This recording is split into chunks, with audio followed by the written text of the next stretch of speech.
오늘 드려진 찬양만큼이나 오늘 전해지는 귀한 말씀은 더 능력이 있을 줄 믿습니다. 우리 남가주 새누리교회 심호하시는 박성돈 목사님 나오셔서 한번 따라하겠습니다. 리바운드. 리바운드라고 하는 제목으로 말씀 증거하실 때 여러분들 큰 은혜 받기를 바라며, 우리 목사님 나오실 때 여러분들이 보낼 수 있는 최고의 환호와 격려로 환영해 주시면 감사하겠습니다. 우리 목사님 나오시겠습니다.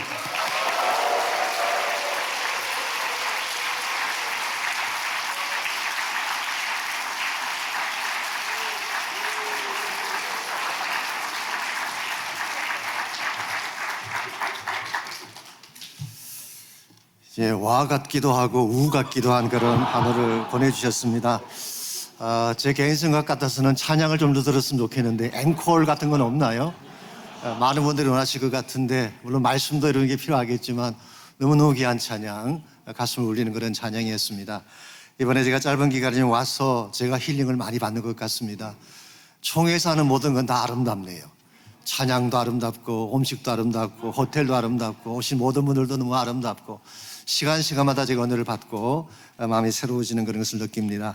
사실 저 부족한 사람인데 이 귀한 총회에 강단에 세워주신 거 너무 감사하게 생각하고, 개인적으로는 참 과분하다 그렇게 생각을 합니다.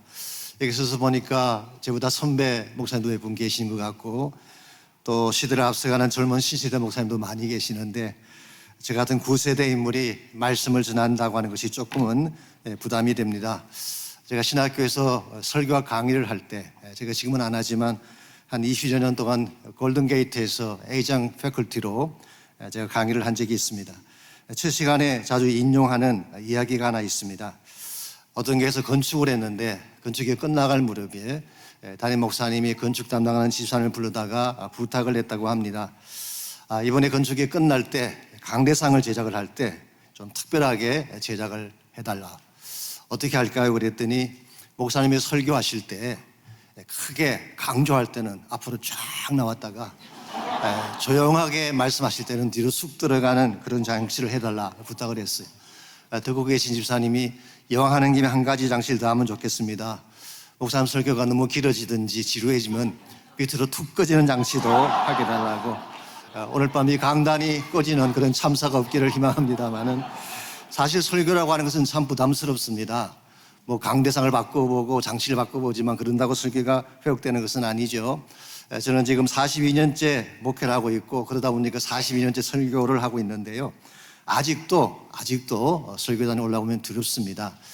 일반적으로 다른 잡이라면 한 40년 했으면 눈 감고도 할 수 있을 것인데, 설교는 그렇지가 않습니다. 올라올 때마다 긴장이 되고, 지금도 물론 긴장이 되지만 제가 주일날 강단에 올라갈 때마다 항상 긴장이 됩니다. 이건 제가 속일 수가 없습니다. 한 두 가지 이유 때문인데요.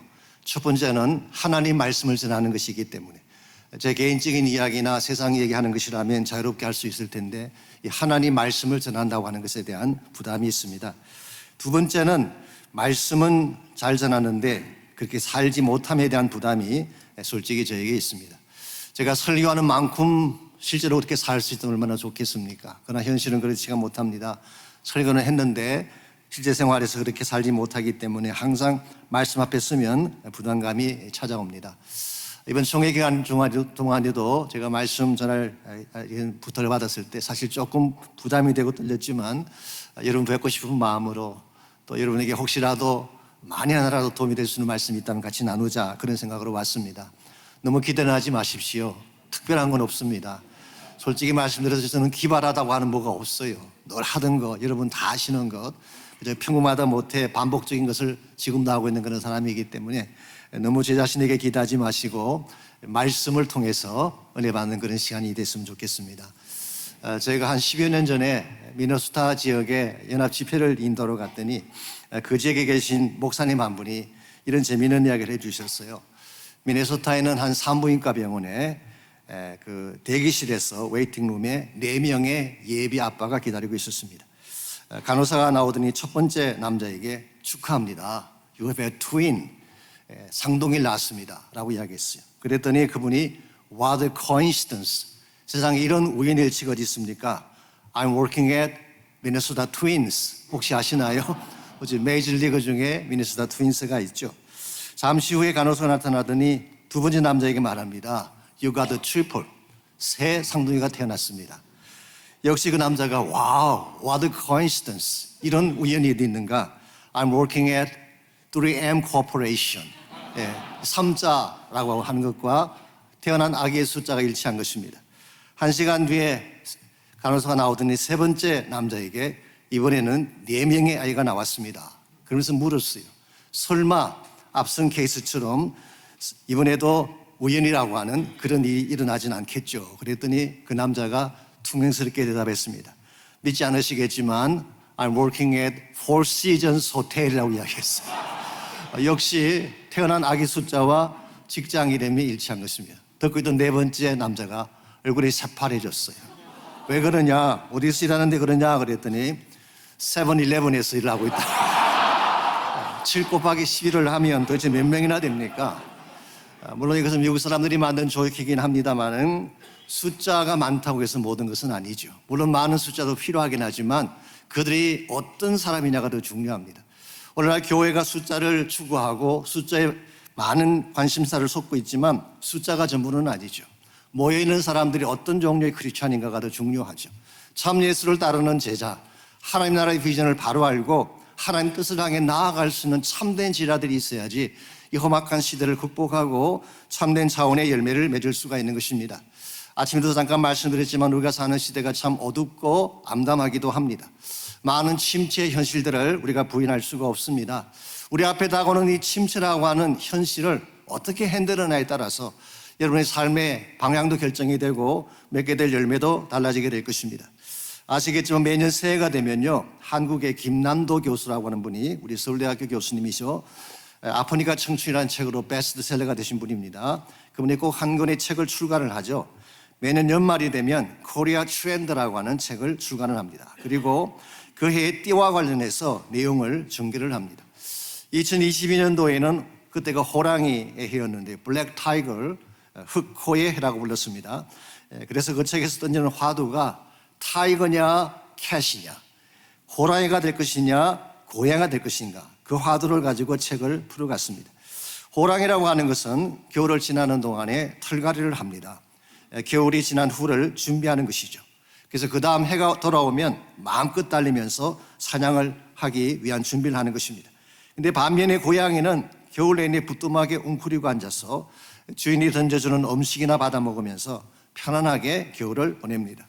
마치 병든 뿅아리처럼 부뚜막에 앉아서 꾸벅꾸벅 졸리고 보내는 것이 고양이죠. 자, 호랑이의 삶을 겨울에도 불구하고 도약함에 뛰어오르는 삶이라고 그렇게 정의한다면 고양이의 삶은 소극적이면서 무기력한 삶을 대변한다고 표현할 수가 있겠습니다. 부뚜막에 불이 꺼지고 겨울바람이 불어오면 그 몸을 움츠릴 뿐 바람을 뚫고 달릴 용기를 갖지 못하는 고양이. 오늘 우리의 삶이 어떤 방향이 되어야 할까요? Tiger or cat? 고양이처럼 그저 잔뜩 웅크리고 겨울바람 앞에 아무것도 행하지 못하는 용기 없이 움츠리는 그런 삶을 살 것인가? 아니면 호랑이처럼 털갈이를 하고 새로운 마음을 준비해서 새롭게 비약하며 달려갈 것인가? 이 대답의 여하에 따라서 여러분 사역의 방향도 결정이 되고 내용도 달라지게 될 것입니다. 사실 우리 모두는 지난 4년 동안 팬데믹이라고 하는 겨울을 통과해 왔습니다. 그리고 많은 부분이 침체되고 다운된 것은 사실입니다. 제가 섬기는 저희 지역교회 LA 지역만 하더라도 제가 듣기로 170여 개의 교회가 문을 닫았다고 그렇게 보도가 되고 있습니다. 한국에서 발간되는 우리 한국교회 트렌드 2024가 나왔잖아요. 지영군 대표가 선. 거기 한국의 경우도 보니까 100명 이하의 교회 목회자들 가운데 70%가 향후 10년 안에 교회 생존을 염려해야 되는 그런 위치에 있다는 보고가 있습니다. 크리스찬 인구가 급격히 줄어들고 있습니다. 청년들이 교회를 떠나가고 있죠. 청년 크리스찬의 퍼센티지가 2%가 안 된다는 보고가 나오고 있습니다. 선데이스쿨이 없는 교회들이 절반을 차지하고 있죠. 2022년, 23년 한 해 사이에만 한국교회 경우입니다. 54만 명이 줄었다고 하는 보고를 제가 보았습니다. 그 반면에 소위 말하는 가난한 성도들, 교회 다니지 않는 크리스찬들의 숫자는 점점 증가하고 있습니다. 29%라고 합니다. 그래서 한국 내 가장 큰 디나미네이션이 가나안교회라고 하는 그런 조커도 나와 있습니다. 이들이 다시 돌아올까? maybe 돌아오지 않을 가능성이 훨씬 더 크다는 보고를 하고 있습니다. 모르긴 해도 저희가 속해 있는 미국에도 별반 다르지 않을 것이라고 생각합니다. 우리의 사역 침체된 것은 사실이죠. 우리 모두가 고난의 겨울을 통과하고 있는 것은 사실입니다. 이와 같은 상황 앞에서 만일 우리가 고양이처럼 움츠리고 주저앉게 된다면 하나님의 나라는 일어설 수가 없습니다. 그러나 힘들긴 하지만 겨울이 찾아오긴 했지만 호랑이처럼 털갈이를 하고 새로운 마음을 가지고 일어서게 된다면 우리를 통해 하나님 나라는 진행이 될 수가 있습니다. 우리의 능력만으로는 안 되겠죠. 우리 힘만으로 어떻게 하나님 나라를 전진해 갈 수가 있겠습니까? 그러나 하나님께서 함께 하신다면, 하나님이 나의 편이 되셔서 나에게 힘과 능력을 실어주신다면 우리는 얼마든지 이 고난과 침체를 뚫고 지나가서 하나님의 영광을 위해 살아갈 수가 있는 것입니다. 제가 오래전에 비행기를 타고 오다가 이 비행기 안에 비치된 잡지가 있잖아요. 일반적으로 그 잡지에 나오는 내용들을 읽을 게 별로 없습니다. 그런데 그때는 한 개 건질 만한 그런 스토리가 있었어요. 이런 내용입니다. 그 당시인데요. 제가 그 당시 보았을 때인데 27살 난 한 청년에 대한 스토리가 소개가 되어 있습니다. 이 사람은 텍사스 그 플레이노라는 지역에 살고 있던 청년인데 암 진단을 받았습니다. 폐에 큰 암덩어리 하나가 발견이 되고 머리에 2개의 튜머가 생겼습니다. 보편적으로 이 정도가 되면 어떻게 하나요? 병원에 입원을 하든지 요양원에 들어가서 죽음을 기다리면서 주저앉는 것이 보편적인 그런 행동일 텐데 이 사람은 그렇게 하지 않았어요. 하나님 말씀한 길을 붙잡고 그리고 오히려 운동장으로 달려나갔다고 합니다. 그가 붙잡았던 말씀이 이사야 40장 31절입니다. 오직 여호와를 앙망하는 자는 셈을 얻으리니 독수리가 날개침이 올라감 같을 것이요 다른 박질하여도 곤배하지 아니하겠고 걸어가도 피곤하지 않으리로다. Onto God's wing, 하나님의 달개에 올라서기만 하면 He can soar up like an eagle. 독수리처럼 하늘 아래에 올라갈 수 있다. 이 말씀을 붙잡은 것입니다. 그리고 농장으로 나가서 몸을 단련하면서 사이클 혹은 바이시클이죠. 바이크 타는 연습을 계속했습니다. 물론 다른 건강 관리도 했겠지만 열심으로 그는 매일 운동장에 나와서 바이크 연습을 한 것입니다. 그 결과 몸이 점점 회복이 되고 좋아졌어요. 그러나서 3년 뒤인 1999년도에 불란스에서 열리는 철인 경주 대회가 있습니다. 뚜르데 프랑스라는 유명한 대회가 있잖아요. 3일 동안 2278마일을 달리는 철인 경주입니다. 그 경주에 이분이 참여를 해서 당당히 건장한 선수들을 다 물리치고 우승을 했습니다. 미국 사람으로서는 역대 2번째 우승자라고 합니다. 그리고 나서 그가 내리 7년 동안 우승을 했습니다. 물론 나중에 약물 문제 때문에 조금 연기가 실추되긴 했습니다만 어쨌든 경이로운 기록이 아닐 수가 없죠. 이 사람 이름이 랜스 암스트롱이라고 하는 사람입니다. 어떻게 이 암세포가 폐에도 있고 뇌에도 찾아왔는데 이 암세포에도 불구하고 그런 경이로운 기록을 세울 수가 있었을까? 어떤 분은 그렇게 설명하기도 합니다. 그의 이름이 암스트롱이기 때문에 그래서 암을 이긴 것이 아닌가 뭐 그렇게 말씀하기도 합니다만은 그 케이스는 아닐 것입니다. 그런 최악의 순간에도 하나님 말씀을 붙잡았기 때문에 비록 나에게는 암이 찾아왔지만 모든 환경은 나를 락다운 시키기 위한 상황 가운데 있지만 onto God's wing, 하나님의 날개를 타기만 하게 된다면 I can pump my way up to the front, 앞을 향해 펌프질하며 달릴 수가 있다. 그렇습니다. 여러분 가정의 인생 앞길에도 우리는 원치 않았지만 앞을 가로막는 난관이 찾아올 때가 있습니다. 나의 힘으로 아무리 날아오려고 해도 오를 수 없는 그런 어려운 상황, 힘든 상황이 찾아올 때가 있을 것입니다. 그때에 우리는 심취에도 불구하고 하나님 바라보며 다시 일어서는 것을 우리는 리바운드라고 부르는 것입니다. 리바운드. 사실 이것은 저희 교회 2022년도에 교회 주제이기도 했습니다만은 리바운드라는 단어에게는 2가지 의미가 있죠. 첫 번째 의미는 농구에서 슈팅에 실패한 볼을 다시 잡는 것을 리바운드 한다 그렇게 말을 하죠. 어떤 위대한 선수도 100% 슈팅에 성공하는 사람은 없습니다. 심지어 코비 브라이언트 같은 사람도 45% 성공률이라고 하죠. 10개를 쏘면 그중에 6개 내지 7개는 실패하는 것입니다. 그러므로 농구에서 리바운드라고 하는 것은 실패를 전제로 하는 것입니다. 들어가지 않은 것을 전제로 하는 것이죠. 그러므로 리바운드라는 말 속에는 누구나 실패할 수 있는데, 누구나 완벽할 수가 없는데, 실패에도 불구하고 다시 볼을 잡는 경우, 그 경우를 우리가 리바운드라고 부를 수가 있습니다. 두 번째는 반등한다는 뜻을 가지고 있죠. 바운스 백한다. 땅에 쳤는데 다시 튀어오르는 것을 말하는 것입니다. 그러므로 침체가 주어졌지만 다시 튀어올라서 상승세로 올라가는 것을 우리 리바운드 한다고 말할 수가 있습니다. 아시겠지만 우리 인생이라고 하는 것이 승승장구만 할 수는 없죠. 우리 사역이라고 하는 것이 항상 성공하고 잘 되기만 하는 경우가 있을까요? 그럴 수는 없습니다. 침체되는 순간이 찾아오죠. 다운되는 순간이 찾아오죠.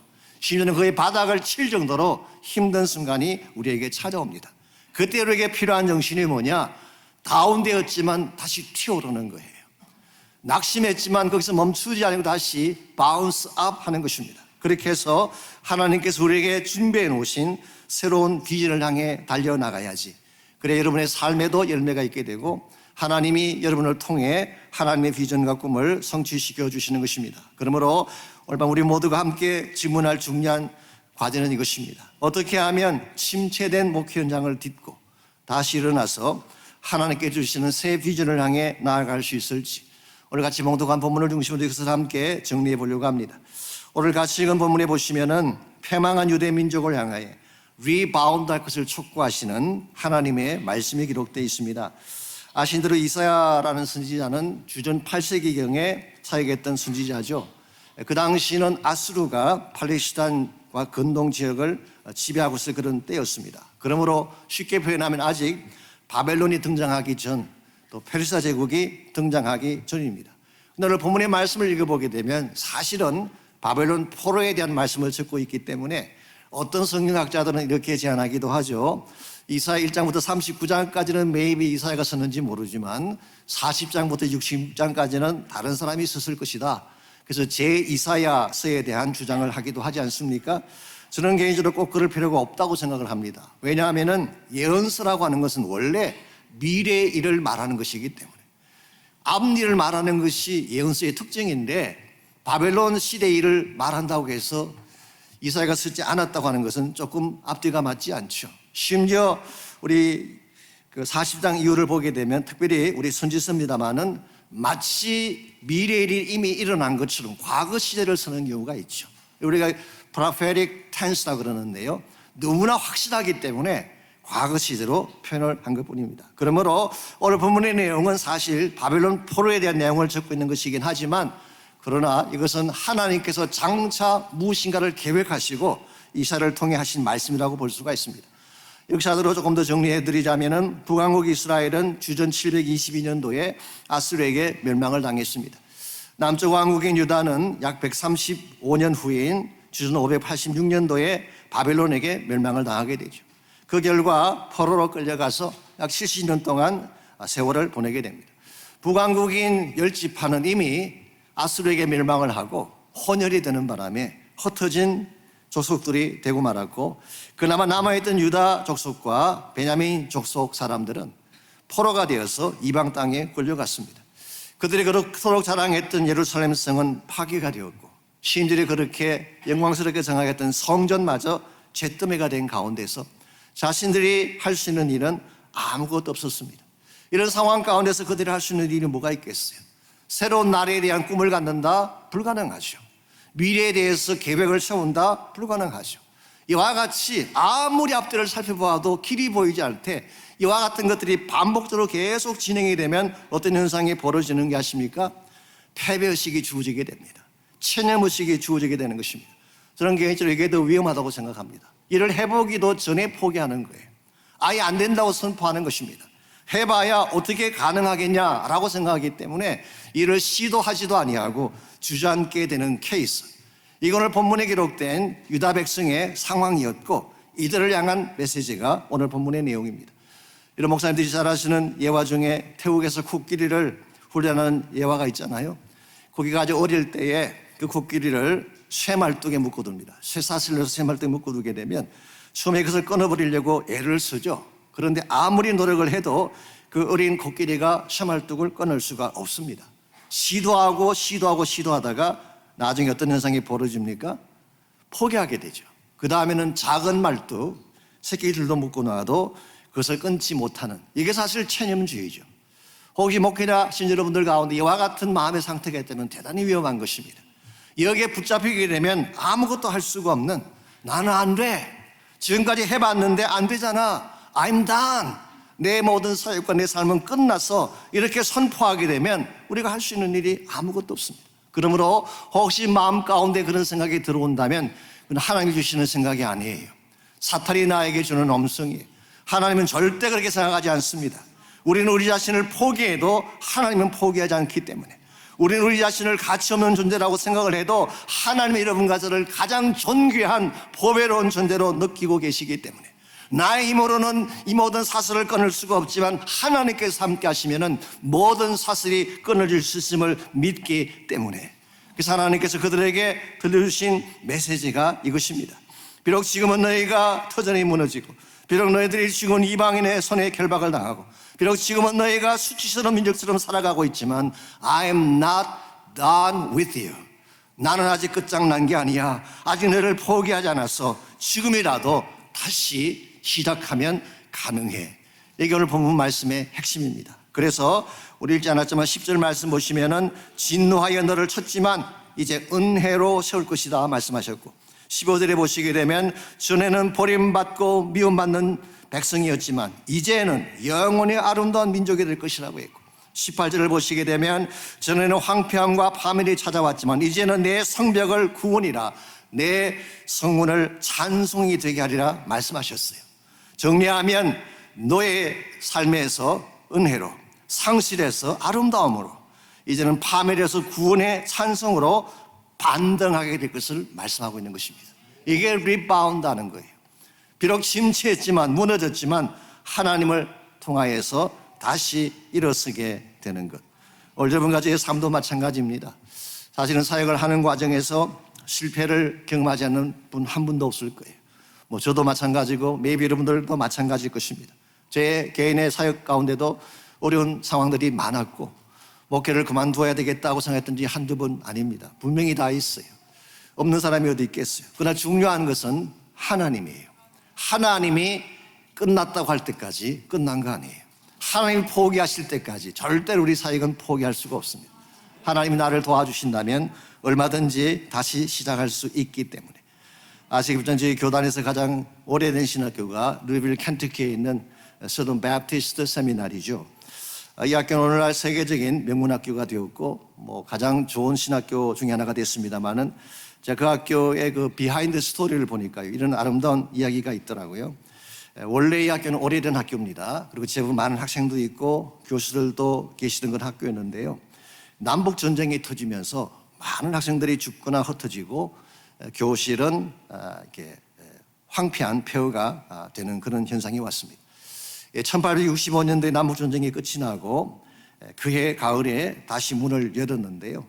신학교에 등록한 학생 숫자가 토탈 7명이었어요. 7명. 그 남아있는 교수님이 4명밖에 없었습니다. 그 4명 중에 한 명이 그 유명한 설교학 교수인 제임스 보이스라고 하는 교수님이 계셨어요. 자, 그분이 클래스를 오픈했는데요. 한 사람이 등록을 했어요. 그나마도 앞을 보지 못하는 시각장애자 한 명이 등록을 했습니다. 이런 상황에서 강의를 할 맛이 나겠습니까? 여러분 같으면 강의하시겠어요? 근데 제임스 보이스는 그렇게 하지 아니하고 이 한 명의 시각장애자를 위해 정성을 다해 정말 전성을 다해 강의를 준비했습니다. 그때 준비했던 그 강의 노트가 얼마나 잘 적혀진 노트인지 나중에 책으로 출간이 됐죠. 지금까지도 설교학 교재로 사용이 되고 있는 책입니다만은 On the Preparation and Delivery of the Sermon이라고 하는 책이 그때 만들어진 강의 노트에서 만든 것입니다. 많은 사람들이 폐교하자는 이야기를 했어요. 희망이 없다고 이야기했어요. 그때의 제임스 보이스가 했던 유명한 이야기가 있죠. 하나님이 포기하지 않는 한 우리도 포기할 수가 없습니다. 이 한 명의 시각장애자 학생 뒤에 전능하신 하나님이 계십니다. 그렇게 해서 4명의 교수님들이 전심을 다해 얼마 되지 않는 소수의 학생들을 가르치기 시작한 것이 오늘날의 그 훌륭한 우리가 알고 있는 서던 베프티스트 세미나리가 된 것입니다. 저는 이와 같은 것이 크리스찬 삶의 본질이라고 생각을 합니다. 여러분 성경을 보십시오. 성경은 리바운드한 사람들의 스토리로 가득 차 있습니다. 라합이나 루스의 케이스도 리바운드한 인생 아닙니까? 두 사람 다 이방 여자였잖아요. 두 사람 다 험악한 세월을 살아온 사람들이었잖아요. 그런데 리바운드하니까 예수님의 족보의 이름을 올리는, 메시아 가문의 이름을 올리는 그런 존재가 됐습니다. 모세는 살인자였잖아요. 다윗은 남의 가정을 파괴시키고 아내를 빼앗은 파렴치한 인간이었잖아요. 신학생으로 와보십시오. 베드로 3번씩이나 예수님 부인한 배신자였습니다. 사도 바울 한때는 무고한 사람들을 잡아 죽이고 핍박했던 파괴자였습니다. 그런데 이와 같은 실패자들, 누가 봐도 버려야 마땅한 이 사람들을 하나님은 다시 부르셨어. 리바운드 시켜주셨어요. 이게 성경이 우리에게 가르치는 핵심 메시지입니다. 저는 이것이 복음이라고 생각합니다. 만약 우리가 행한 행동만 생각한다면 벌써 망해야 되죠. 벌써 지옥 갔어야 되죠. 희망이 없어야 당연한 것이죠. 근데 하나님께서는 예수를 보내셔서 예수 그리스도를 통하여 다시 살게 하셨잖아요. 리바운드 하게 하셨잖아요. 이게 크리스찬 삶의 본질입니다. 리바운드한 가장 위대한 이그샘플이 예수 그리스도 자신이죠. 예수님 십자가에 처형당하시고 무덤 속에 들어가셨습니다. 누가 봐도 끝난 게임이죠. 무덤 속에 들어갔어. 죽었어요. 그런데 어떻게 되셨나요? 사흘 만에 원수들이 보란 듯이 다시 부활하셨어요. 이게 리바운드예요. 나를 구원하신 예수님께서 리바운드 하셨고 성경에 소개된 대다수의 인물들이 다 리바운드에서 하나님 나라 영광에 서임받는 것이 사실이라면 여러분과 제가 리바운드 못해야 할 이유가 어디 있겠어요? 하나님 여러분과 제가 리바운드 하기를 기대하세요.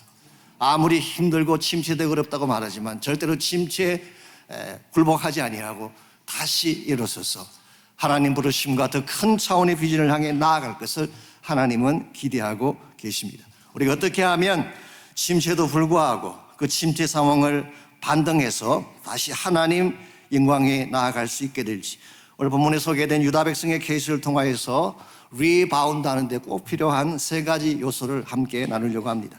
첫 번째로 우리가 리바운드 하려면 하나님의 임재가 필요합니다. 더 정확히 말씀드리면 하나님 임재 회복이 있어야만 리바운드 할 수 있다, 그런 뜻입니다. 말씀드린 것은 유다 민족이 패망을 했는데요. 유다 민족이 패망한 근본 이유가 무엇이었나요?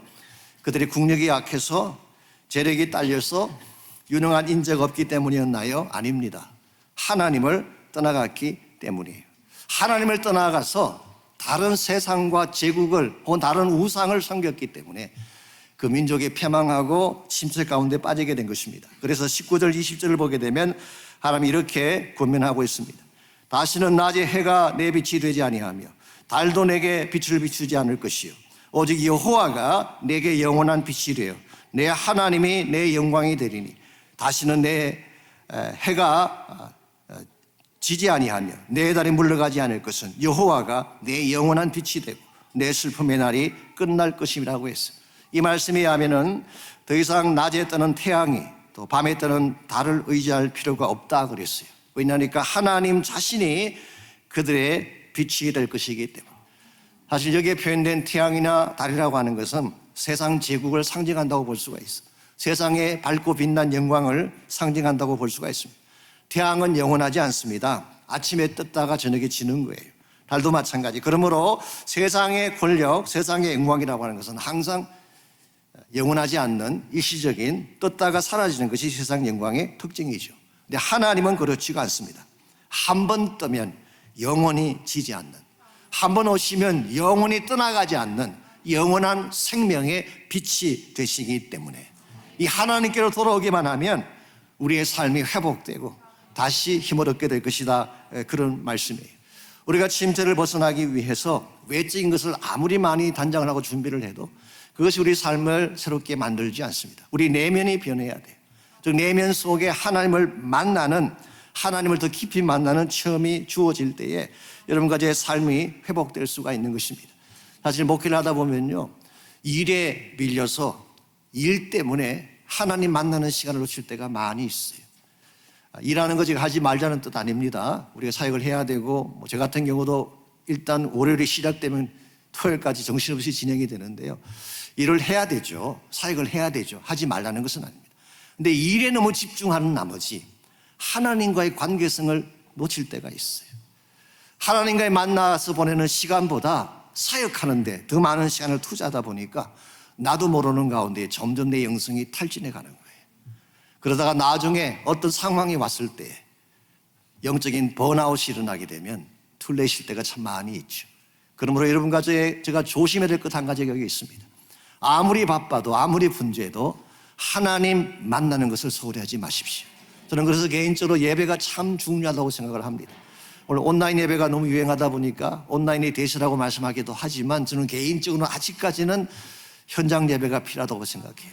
단순히 그냥 화면 보고 말씀 듣고 기도 따라하는 것이 예배라기보다는 저는 퍼스널 만남이 있어야 돼요. 하나님께서 임재하시는 현장이 체험되어야 돼요. 그러면 여러분의 마음이 달라질 수가 있습니다. 내 속심령의 변화가 일어날 수가 있어요. 이 남북전쟁이 끝이 나고 전쟁에 투입되었던 군인들이 고향으로 돌아왔을 때요, 그들의 심신이 지칠 대로 지치셨다고 합니다. 오랜 기간 동안 동족 간의 피를 흘리면서 싸웠기 때문이죠. 그들 중에 한 사람이 데니엘 웹스터 위틀이라고 하는 사람이 있었어요.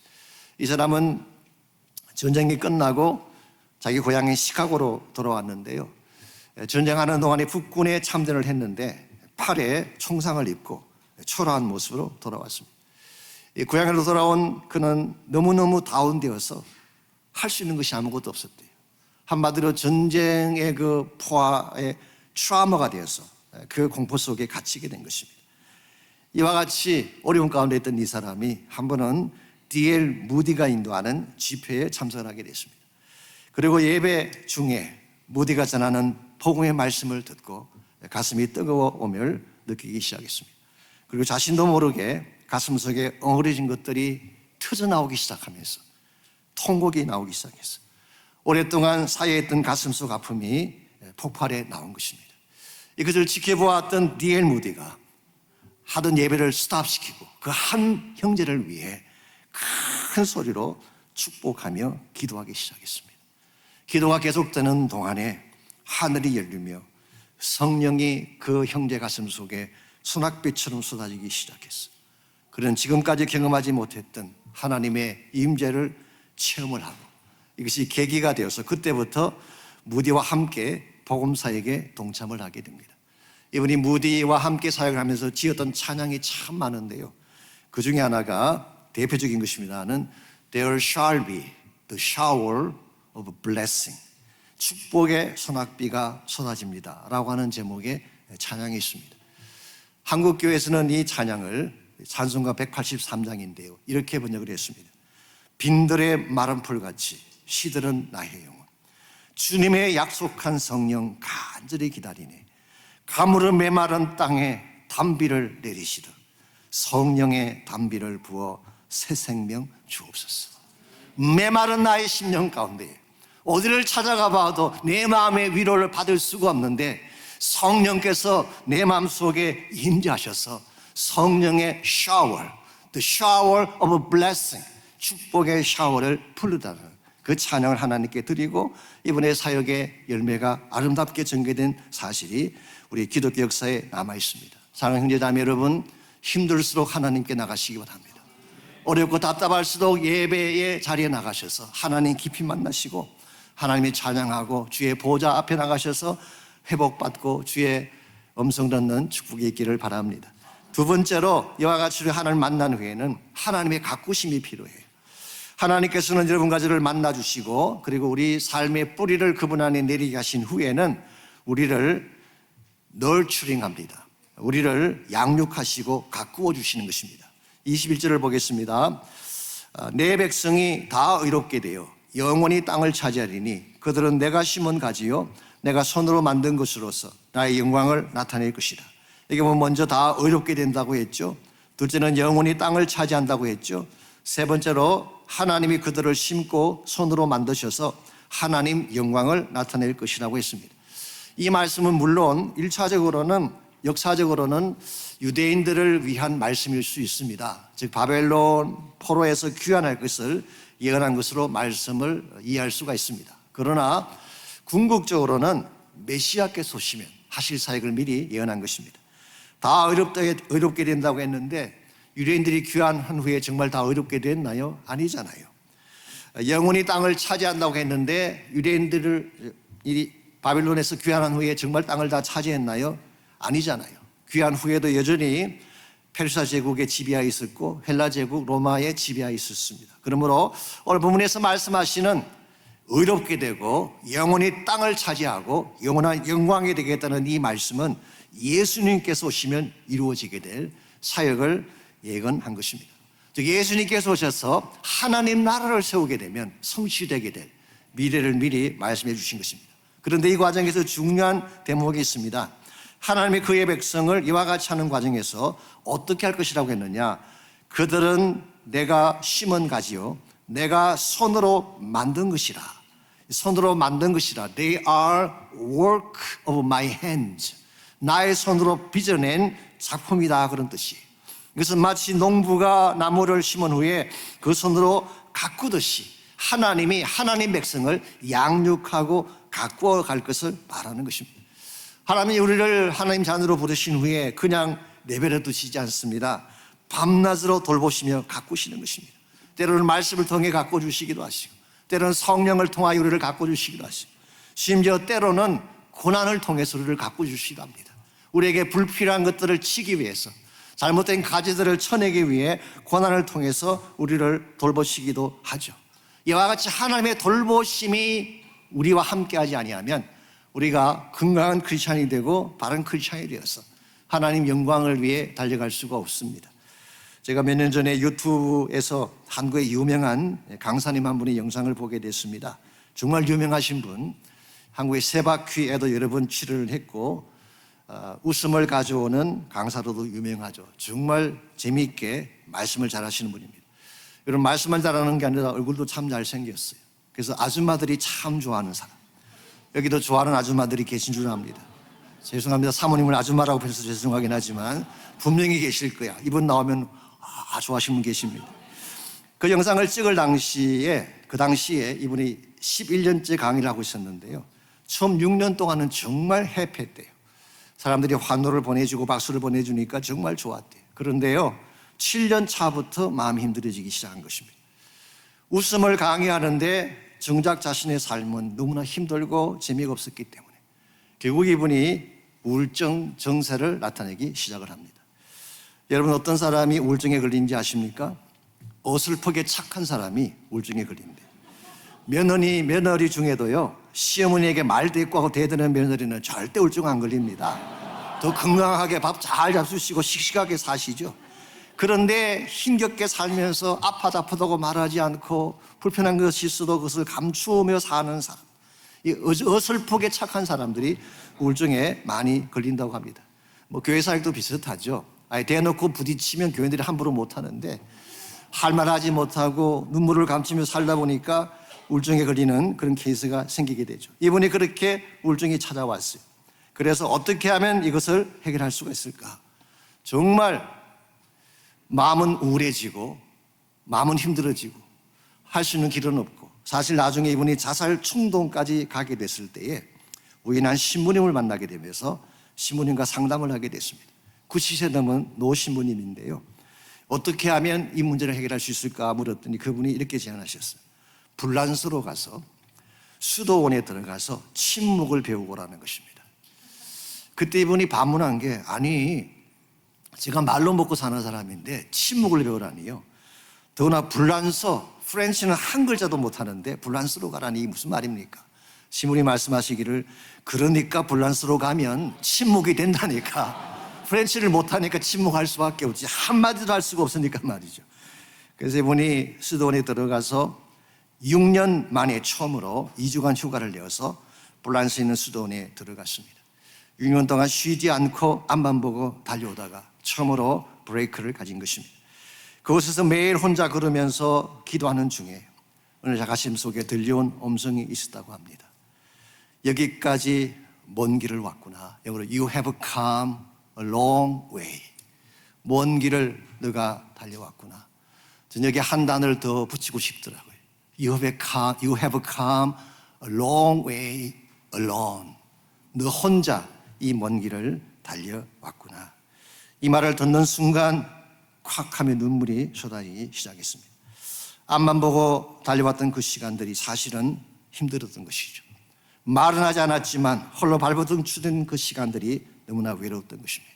그래서 그가 거기에서 울음을 터뜨리고 마음에 있는 것들을 토해내면서 치유받고 돌아왔다는 간증을 영상에서 잠깐 보았어요. maybe 여러분 가운데도 이와 같이 목회 먼 길을 달려오느라고 힘겹게 달려온 분이 계실지 모르겠어요. 사명이라는 미명하에 힘들지만 힘들다는 말 한마디 하지 못한 채 어렵게 여기까지 달려온 분이 계실지 모르겠어요. You have come a long way alone. 아무도 모르는 가운데 여러분 혼자 아픔을 씹으며 달려왔던 시간. 사람들은 모릅니다.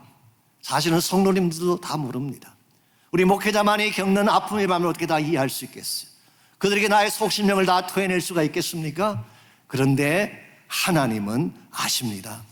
그분은 내 마음의 깊은 부분을 다 보시는 분이기 때문에 내가 어떤 고통 가운데 처해 있는지, 왜 아파하는지, 왜 잠을 자지 못하는지, 왜 신음하는지를 다 알고 계시기 때문에 그 하나님만이 여러분을 도우실 수가 있습니다.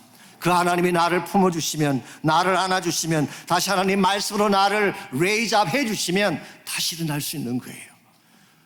세상은 우리를 몰라주어도 하나님은 나를 알고 계신다는 사실, 사람들은 나를 사랑하지 않는다고 할지라도 하나님은 끝까지 사랑하신다는 사실, 그리고 내 편이 되셔서 온 세상이 다 나를 배척해도 하나님은 나의 편이 되셔서 나를 도우신다는 사실을 꼭 믿으시기 바랍니다.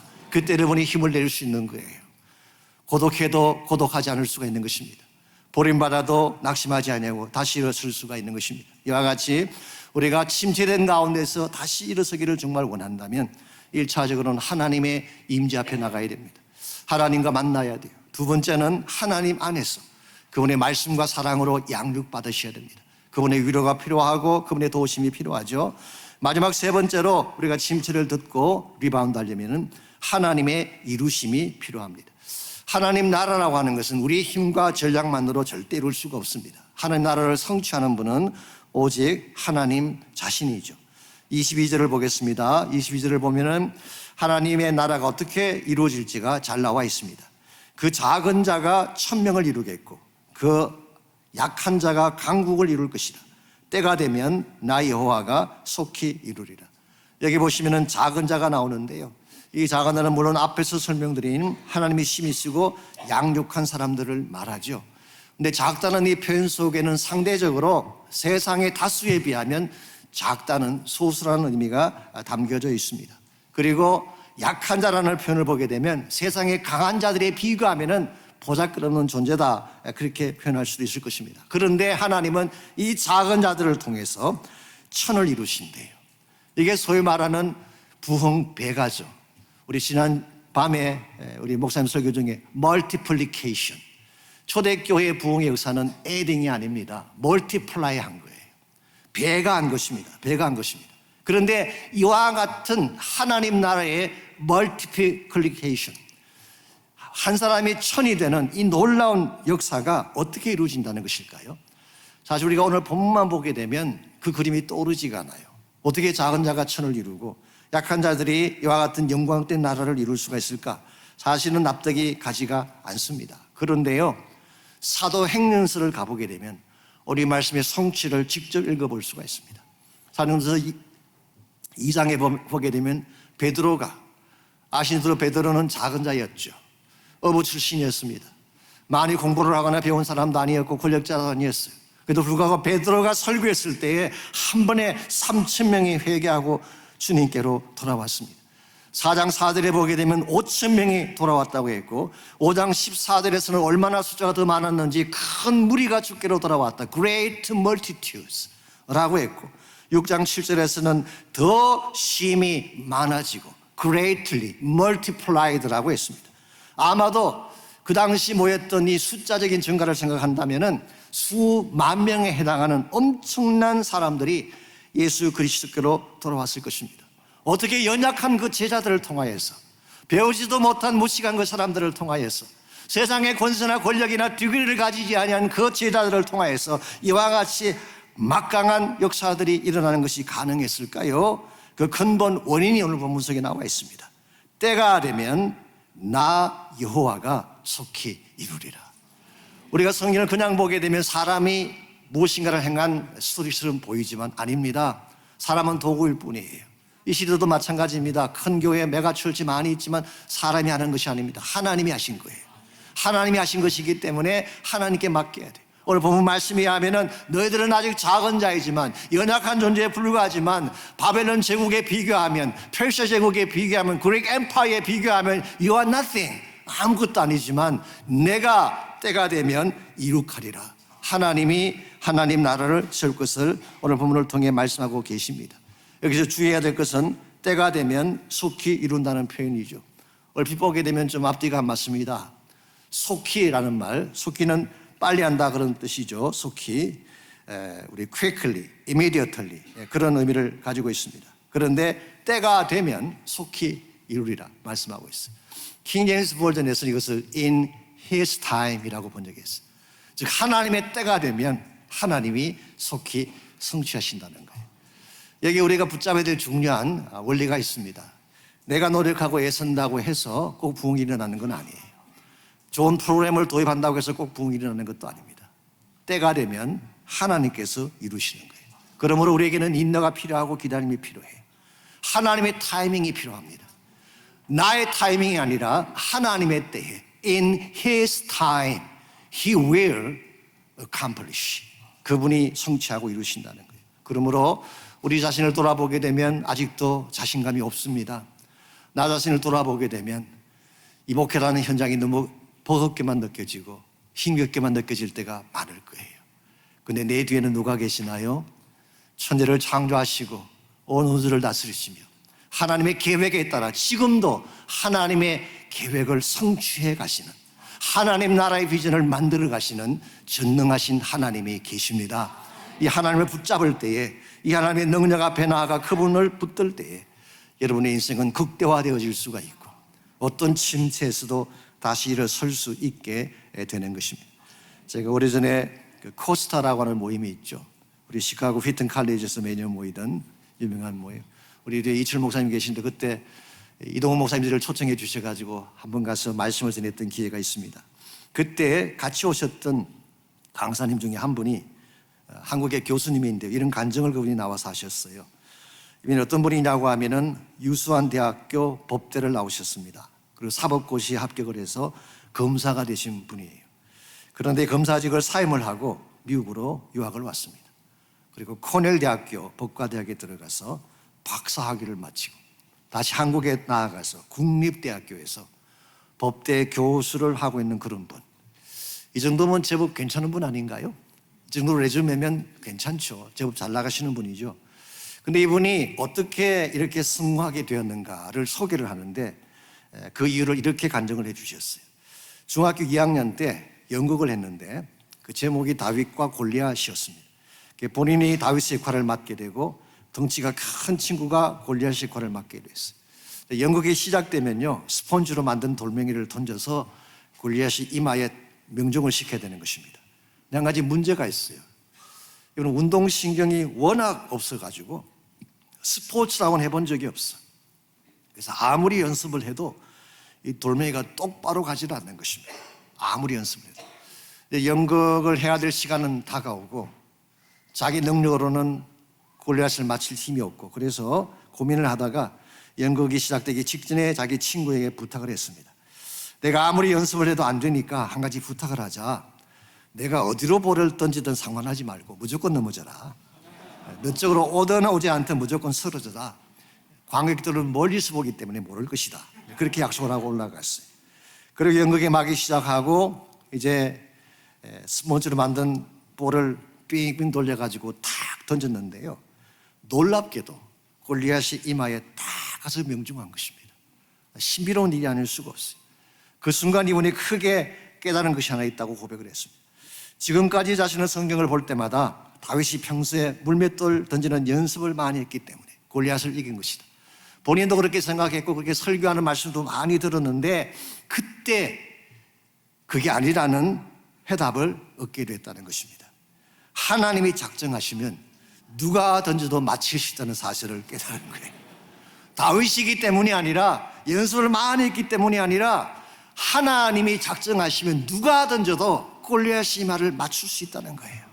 자신에게 적용하기를 내가 열심히 공부를 해서 법대를 들어간 게 아니라 내가 머리가 뛰어나고 내가 유능해서 이와 같은 성공까지 오게 된 것이 아니라 하나님이 작정하시면 누구나 성공자가 될 수 있다. 그래서 그분이 내린 결론이 뭔지 아십니까? 모든 성공의 성패는 하나님 손에 달려있다. 여러분 이 사실을 꼭 믿으시기 바랍니다. 하나님의 손이 능력의 손인 줄 믿습니다. 그 손이 기적의 손입니다. 그 손이 치유의 손입니다. 죽은 자를 살리는 생명의 손이죠. 그 손을 붙잡게 되면 어떤 침체 가운데서도 일어나게 되고 그 손이 한번 역사하시면 아무리 다운된 목회 현장도 불같이 일어날 수가 있어요. 하나님이 작정하시면 누구나 골리앗이 말을 칠 수 있기 때문에 하나님이 작정하시면 여러분이 어떤 상황에서 어떤 위치에서 어떤 어려움 가운데서 살아가실지라도 여러분의 목회 현장에는 브레이크스루가 일어나게 됩니다. 새로운 돌파가 시작이 되고 새로운 차원의 부흥이 일어날 수가 있는 것입니다. 그럼 여러분들께서 현재 나에게 주어진 현실적인 어려움에 절대로 낙심하지 마십시오. 하나님 바라보시기 바랍니다. 그리고 우리가 목회자로 부름받은 이유가 뭡니까? 세상적인 성공 때문에 온 건 아니잖아요. 하나님 때문에 왔잖아요. 주님이 기뻐하시면 된 것입니다. 주님이 잘했다 칭찬하시면 성공한 거예요. 제가 마지막으로 저희 교회 집사님 한 분이 소개해 준 미국 사람들이 하는 조크를 소개해드리고 제가 말씀해 드리려고 합니다. 아버님 아실지도 모르겠는데요. 빌 게이츠와 스티브 잡스에 대한 이야기입니다. 한 번은 빌 게이츠의 꿈에 스티브 잡스가 나타났습니다. 빌이 물었어요. How's life in heaven? 천국의 삶이 어떠냐 그렇게 물었더니 Great, 참 좋다고. 그런데 There's no walls or fences in heaven. 천국에 왔더니 벽이나 담장이 없다고. 그래서 They don't need any gates or windows. 천국에는 담장도 없고 월도 없으니까 게이트나 윈도우가 필요할 리가 없죠. 듣고 있던 빌 게이츠가 좀 마음이 상했는지 나도 들은 루머가 하나 있다. 뭐냐 그랬더니 In heaven, no one is allowed to touch an apple. 천국에서 누구도 애플을 만지지 못하게 돼 있어. 그리고 There's no jobs in heaven. 천국에는 일거리가 하나도 없어 라고 이야기했습니다. 그때 스티브 잡스가 아니라고, 천국에도 분명히 할 일이 많이 있다고. 그런데 다만 천국에서 행하는 모든 일들은 다 공짜이기 때문에 So definitely there will be no bill at all in heaven. 여러분 빌 게이츠와 스티브 잡스라고 하는 두 사람은 이 시대를 대표하는 성공자입니다. 그들만큼 크리에이티브하고 그들만큼 천재적이고 그만큼 많은 돈을 만졌던 성공자가 혹시 있나요? 아마 없을 것입니다. 그런데 과연 빌 게이츠와 스티브 잡스가 하나님 나라에서도 성공자일까요? I don't think so. 저는 그렇게 생각하지 않습니다. 세상이 말하는 성공의 기준과 하나님 말씀하시는 성공의 기준이 다르기 때문에 내가 세상에서 아무리 많은 업적을 세우고 아무리 위대한 칭찬을 받아도 하나님 나라를 위해 한 것이 없으면 실패자입니다. 받을 상급이 없습니다. 아무런 역할을 할 수가 없는 것입니다. 그러나 부족하지만 연약하지만 사람들이 보기에는 하찮아 보이지만 한 생명 때문에 내 목숨을 걸고 그 한 생명을 살리고 양육하고 제자가 되기 위해서 평생을 달려갔다면 전 여러분을 위한 하늘의 상급은 클 것이라고 믿습니다. 사랑하는 성도 여러분, 사랑하는 목회자 여러분, 사모님 여러분, 여러분은 세상이 인정해 주는 성공자가 되기를 원합니까? 아니면 하나님께서 인정해 주시는 성공자가 되기를 원합니까? 세상 따라 살지 마십시오. 하나님 따라 사시고 하나님 비전 향해 살아가시기 바랍니다. 우리 힘만으로 할 수 없습니다. 다치면 우리가 어떻게 이룰 수 있겠어요? 일어나지 않는 부흥을 내 힘으로 어떻게 이룰 수가 있겠어요? 그러나 하나님이 함께 하시면 저는 다시 새로운 사도 행전이 시작될 수 있다고 믿습니다. 어떤 분들은 복음의 시대는 끝났다라고 이야기하는지 모르지만 어떤 분들은 한국교회의 부흥 시대는 끝났다고 말할지 모르지만 진정한 차원의 하나님 나라는 지금도 시작될 수가 있습니다. 주님이 함께 하시기만 하면 성령이 임하시기만 하면, 하나님의 심령 가운데 참된 비전을 심어주시기만 하면 지금도 우리는 다시 일어설 수 있고 리바운드해서 하나님 사회지의 비전을 향해 나아갈 수가 있습니다. 그 말씀을 여러분 가슴에 꼭 새기시고 주님 바라보며 주님 오시는 그날까지 이 복음 붙잡고 달려가셔서 하나님께 칭찬받고 하나님 나라의 영광에 참여하는 여러분 모두가 되시기를 주님의 이름으로 축원합니다. 기도하겠습니다. 하나님, 정말 작은 자인 저희들, 세상적으로 보잘것없었던 우리를 하나님이 충성되게 계셔서 우리를 사역자로 목회자로 불러주시고 천하보다 귀한 복음을 우리에게 맡겨주신 것 감사합니다. 세상은 복음을 시시하게 생각하고 복음에 대해서 정말 그들의 다친 마음을 가지고 살아가지만 복음은 지금도 살아있고 능력이 있고 사람을 살리는 파워인 줄 믿습니다. 여기에 우리의 생명을 걸도록 도와주시고 하나님께서 다시 한번 저희 교회 위에, 모든 사랑하는 목사님들의 교회 위에 새로운 사도행전의 역사를 일으켜주셔서 다친 문들이 열려지게 하시고 온 세대가 주께로 돌아오게 하시고 주의 나라의 영광이 회복되어지는 놀라운 역사가 있게 하여 주시옵소서. 예수님의 이름으로 기도하옵나이다.